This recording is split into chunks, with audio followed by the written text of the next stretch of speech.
She said she wanted to see me. I told her where I was. She came. This girl now told me that she is surprised, say I am still alive. That something has been happening to her. That any man where he meets, where they interested in her or where want marry her or something, say something bad will happen to the person. Either the person get fatal accident, or the person go just buy, or the person go sick well, or the person's finances will just crash. So those people where their finances they crash, now those people get strong spirit well, they know they die. Now, if my father was a juju man, now juju I go to, shey you know. So how they raise you go determine where you go when you get problem. No be every hole be whole. Yes. For those people wey be say every woman, everything on skirt you go for, no be every hole be hole. Some na pathway to your 6 feet. Some na hole wey dem dig to swallow your career, swallow your life, swallow your generations. The truth is even that good things don't come easy. As I meet that babe, she gree for me immediately. Follow me go house. We don't knock. We don't do this one. For my mind now, I be smart guy. I don't get babe sharply. I've wooed her. I didn't know that was my destruction. So sometimes the things you get so easy in life are the things that will destroy you. I boarded this vehicle from Enugu going to Owerri. So I sat in front. So suddenly this young lady came on and she was so fine. I offered for her to come and sit with me in the front, and she obliged. She came and sat with me on the front seat. So when the vehicle moved, we got talking and all that. So along the line, one thing leading to another. Very pretty girl. You needed to see this girl. Very tall, slim, with the right curves and a very nice future, if you understand what I mean. A very nice future. So then we were like, I took her number. I told her I liked her and all that. One thing leading to another. This girl was supposed to go to her house on getting to Owerri because her family lives in Owerri, and me as a bachelor, I live in Owerri. So, but she didn't go to her house anymore. She now followed me home. I want to tell you how I met the devil. When we got home now, one thing leading to another, we took our beds. From the bedroom, we made out. So as we come first knock for bedroom, I now took her to the room. We now knocked the men knock. That bedroom one was like a quickie something. So we now knocked the men knock in the room. I slept off. I had a dream when I slept off. I had a dream where I was in a desert, like a very big desert. As I did that desert, I've not seen that kind of a desert in real life before, except in movies. So I was in a desert, and I will look to the other end of the desert. It's only wild wind I will see, where heaven connects with land. I won't see no life. I won't see no tree. I won't see nothing, no houses. And in that desert, the wind was so strong. You will be seeing this wind that spins like tornado or something like that. I was crying profusely. I was shouting for help. When I scream, my voice will echo and come back. So I was sitting on something like a tree stem that they cut in the middle of that desert. Around me, there was no life. I woke up. Guess what? There was tears in my eyes. So when I woke up, I touched this girl I was lying down with. I was like, babe, what's up now? We got playing. After that, we can't knock again. I can't sleep. I had the same dream again. This was now around 3 a.m. or so. I had the same dream again. I just overlooked it. The same dream, I mean, no difference. Now, in the morning, when I was dressing up to leave, she too was dressing up to leave. I can't go my parlor, go sit down. She dey room, they dress up. I was in a hurry. I was telling her, like, babe, do quick now, make I no miss my appointment. I had a job I needed to do that day. So, as she was dressing up, she took a little longer. Me now, I can't dey parlor, can't doze off. No be say like I sleep. It was a trance.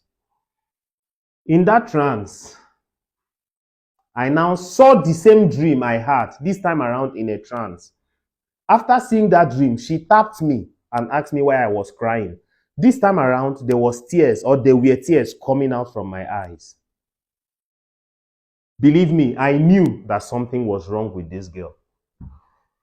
See, you see this thing where they talk say, you get some women where go enter your life will crash. That was the experience I had. I gave her some money, she left and all that. To cut the long story short, I did like 1 year, I no see work do. I did like 1 year. Nobody called me to dash me money. Like, I did not get any kind of money. I started borrowing. I borrowed until I didn't have somebody to borrow from again. Like, my friends started avoiding me. People why they give normally started avoiding me and all that. To the extent I started buying foodstuffs in credit. Normally, I don't cook, but I started cooking because I can't owe restaurants anymore. One restaurant where I dey chop, I owe the woman 30 something K. I owe everybody I knew. I owed everybody I knew. Just as if that was not enough, I started selling off my properties. I sold all my equipment. I sold everything I have. I knew something was wrong. I was praying that God should have mercy on me. So one day, somebody called me. I picked the call. It was this girl. After like close to 1 year, about 11 months, she asked how I was doing. I said I was fine. She said she was surprised that I'm fine. I said, no, I'm fine. She said she wanted to see me. I told her where I was. She came. This girl now told me that she is surprised, say I am still alive. That something has been happening to her. That any man where you meet, where they interested in her, or where want marry her or something, say something bad will happen to the person. Either the person get fatal accident, or the person go just buy, or the person go sick well, or the person's finances will just crash. So those people where their finances they crash, now those people get strong spirit well, they know they die. That what's been happening to me. I can't tell this girl waiting they happen. The girl can't tell me, say she don't go waka, say they don't carry and go places. They talk saying her stepmom, the second wife where her papa married, and do am this thing. So that men cannot come into her life because this girl fine well. I told her, so you knew you have this kind of problem and you allowed me to sleep with you. So she left that day. One day, it done read. I went to one of my neighbors to ask her to give me food stuff. The woman said I was owing her close to 40K already. Say she no go give me.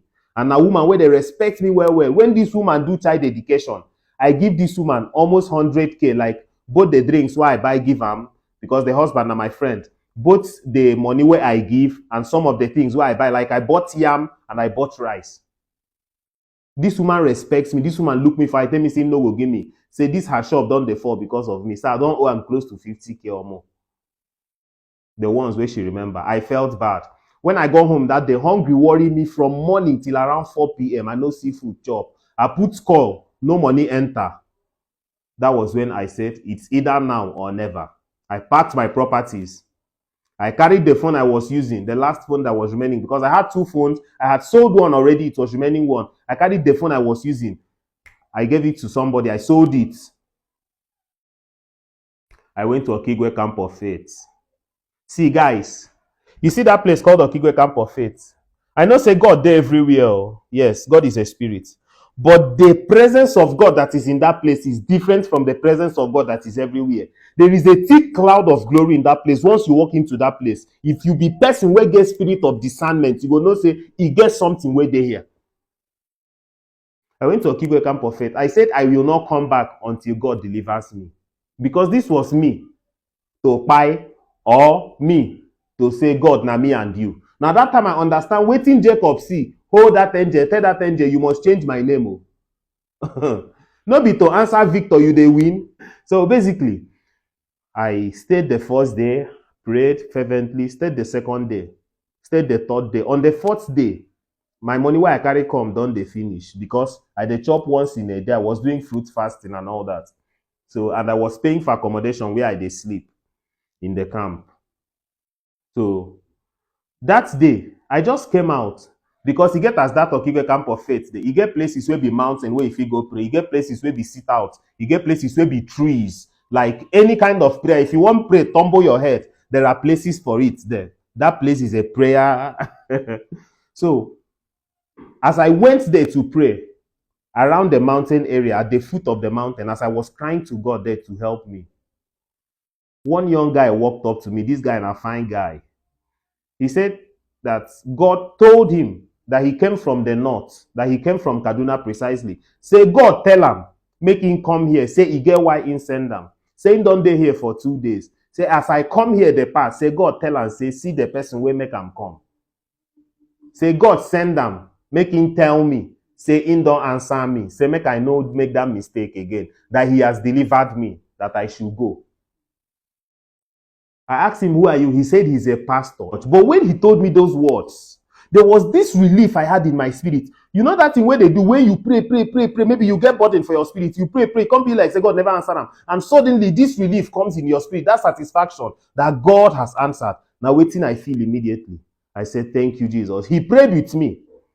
I can't go inside, go pack my bag, come the fine person where I go come, make them send me transport, make I go back.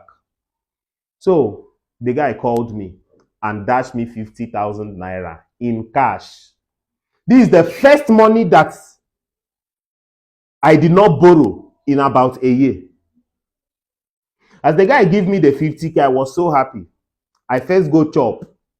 Chop finish, my belly strong, my belly can't dey pain me. As I was on my way home, I entered the bus to take me to Owerri. So as I was on my way to Owerri, my phone rang. Somebody called me and asked, do you do this kind of job? I said, yes. The person, we talked. As we were still talking, we talked price and all that. I never reached Owerri. This person sent me my money 100%. The next thing, my phone ring because the person said I should send my account number that Ingo commit me. Now, my phone rang again and the person said, I have paid you all the money. I don't want excuses. I don't want story. I said, God, is this the way you are? And the money the person sent to me was 320,000. Before I entered Keke that will take me to my house when I got to Owerri, I received another call. And somebody spoke about a contract with me. And after me and the person talk, the person said, Ingo, send me half of the money. The person sent me, everything where we talk was about 500 and something thousand or so. I think then the person sent me 300K and said, when we finish the job, that he will balance me. Somebody that has not seen 1,000 in about a year that he did not borrow from. In less than a few hours, I had almost 1 million naira in my account sitting. That was how God delivered me. Now, a very quick one. I know you must have learned a lot from this story, but me, I want to deduce 4 points, things you will learn from this story. Number 1, raise your children to know who to run to in times of trouble. Do you know what made me remember Okigwe Camp of Faith?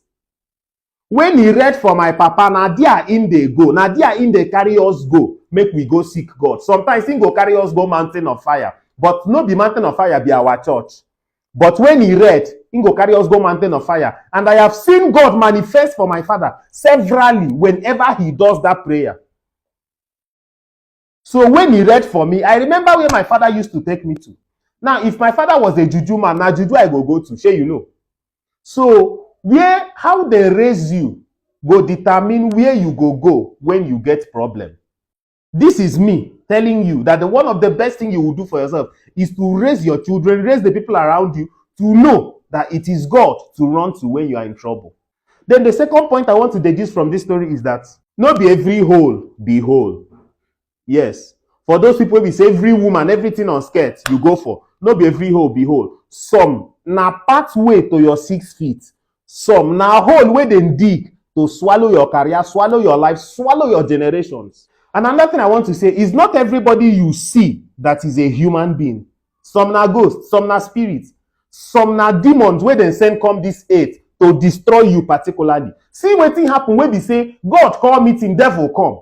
As devil come, God can ask him, say wetin you dey do for earth? He say in they go to and fro, looking for whom to destroy. That means when in they go pass, see you no give him chance to destroy you. He go still come back again, come check whether face don dey when he go enter destroy your life. As him pass, he no see anything. He go pass, say he go dey go to and fro until he sees a space to destroy you. So it's now up to you to decide whether you go give him that space to destroy you or not. Another point I want to make, another lesson you have to learn from this story is that learn to fight the enemy from outside. No gree make him enter inside. If you allow your enemy to enter inside, fight you, he go destroy the property where dey your house. For instance, when you allow the enemy to hit you with a disease, you can pray and be delivered though. But most times, the effects, when you allow the enemy to get into your life, for example, the enemy might plant cancer. And it will take the special grace of God for you to be delivered from that cancer. The enemy might plant HIV. For instance, maybe you go thief. The enemy tempt you, you go thief, they go cut your hand. When you repent, that hand no go grow back. So there are always consequences to in allowing the enemy get into your household. That is why the Bible says that a strong man fights the enemy from the gate, so you won't have casualties inside. If to say, as I meet that babe, that thing happened that day, immediately I fire am with prayer, say, God, have mercy on me. I took it very serious. You know, so you get some prayers when they come out from devils. You get higher levels.